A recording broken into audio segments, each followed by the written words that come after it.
This is a Sports Catastrophe production. Hey there, Heather Ho, there's Jeff Cutter Diamond. Welcome you to another Sports Catastrophe. Birthday boy, yeah, right. Like that.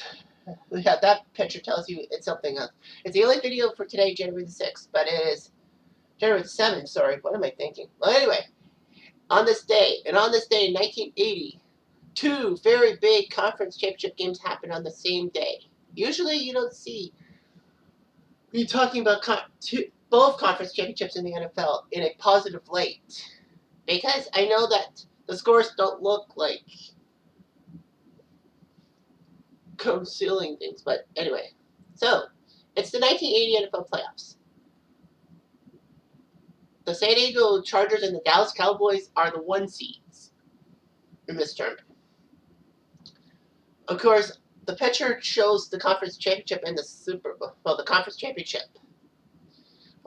So, back in 1979-80, only 5 teams from each conference make the playoffs. The 2 best non-division winners would meet in a 1-game wild card to decide who would face number 1.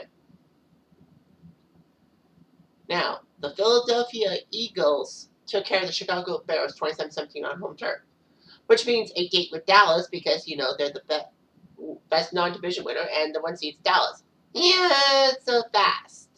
Unfortunately, because of the NFL's wacky rule that no teams can face each other in the division round from the same division. So because the Eagles and Dallas both were in the NFC East, those 2 teams could not face each other. So Philly would have to face the 2 seed, which was, don't laugh, the Tampa Bay Buccaneers.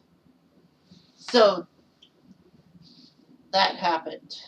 So I'll get more into that later. The AFC wildcard playoff had Houston beat Denver 13-7. And no, Denver did not have John Elway.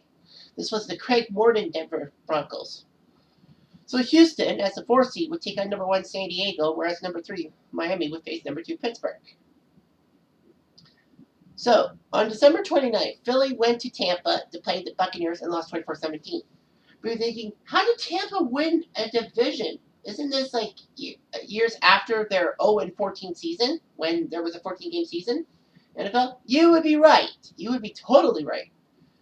This happened 3 years after that. It's strange how in the span of 3 years, the Bucs go from 0-14 to a division title, the NFC Central title, and it's not even the Vikings, which usually was either the Vikings or the Bears. Second place in that division was the Bears.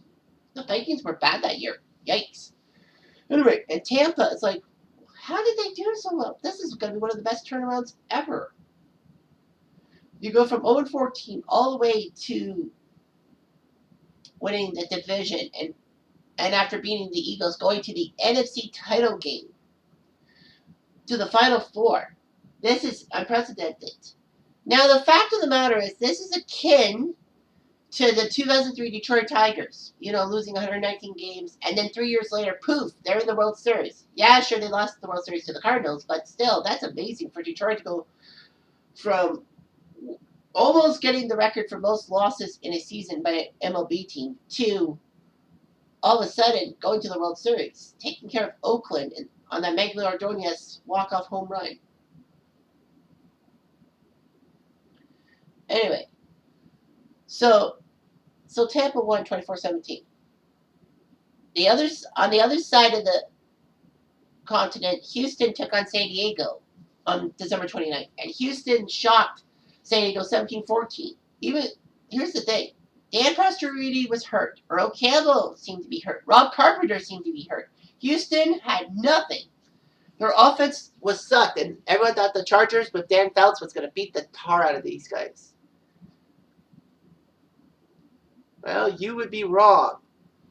Because thanks to Vernon Perry, former Montreal Alouette Vernon Perry, he made 3 interceptions, and the Oilers shocked San Diego.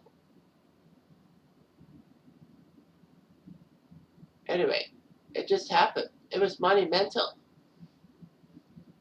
So Houston took care of San Diego, which was shocking because, they had injuries. Oh no, Ferdinand Dean was the guy who was the Alouette. Sorry. Pittsburgh crushed Miami to find powder on home turf 34-14 on the Sunday, and the Cowboys were to face the LA Rams. And somehow, in some way, the Rams won 21-19. Can you believe it? The Rams actually went into Dallas and beat them. Like, Dallas, it was like jaws dropped. The Cowboys, the defending NFC title. But that's neither here nor there. Remember, this is about the conference championship. So, the first conference championship was at 1 o'clock with the great Dick Enberg and Merlin Olsen pairing. Oilers Steelers at Three Rivers. And somehow, in some way, the Oilers actually were up 7-3. Vernon Perry again put up a clinic with a pick six this time.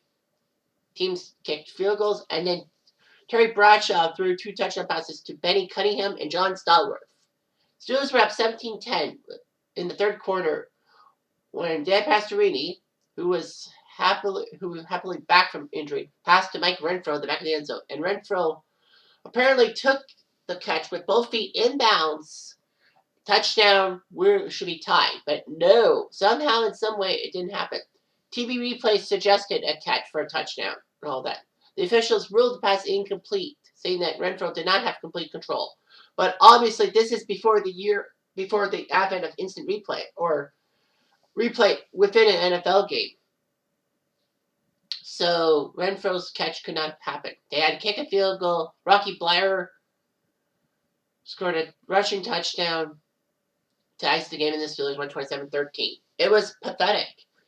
You know, like you see plays be scrutinized for replay over and over again nowadays in 2022. But the Steelers got a lucky break. Renfro seemed to have caught the ball. However, the Houston Oilers had their fans take over the Astrodome with over 60,000 people for a rally. And Bum Phillips said, "We'll kick that son of a bitch door down. We're going to get to the Super Bowl." But Houston didn't come close to getting to the Super Bowl after that game. And then at 5 o'clock on CBS, but with Pat Summerall and Tom Brookshire. Yes, of course, you know, this was before Madden came into prominence. But yeah, Summerall and Brookshire were in Tampa at the Big Sombrero, as they call it, for a 5 o'clock game. It was shocking. You know, you had the Tampa Bay Buccaneers, who 3 years prior to this actually were 0-14 in a season, taking on the LA Rams, who shocked Dallas and had Jack Youngblood play on an ankle. And normally, he wouldn't be even playing. It wouldn't be a question. But how about that? So anyway, it was a defensive battle between the Rams and Bucks. Tampa prided itself on its defense.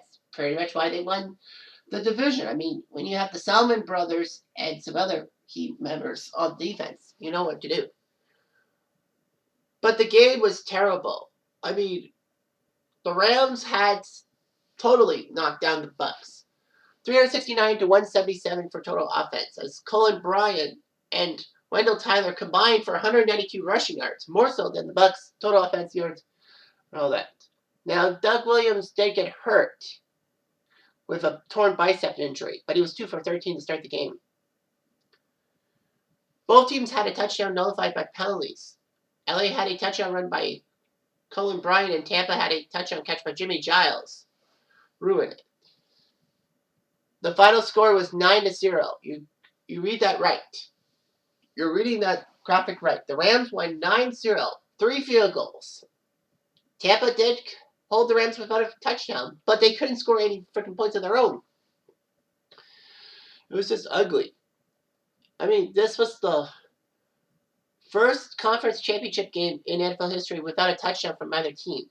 In fact, it wouldn't take till 2006 for a playoff game to have a matchup that had no touchdowns, and that was Colts Ravens.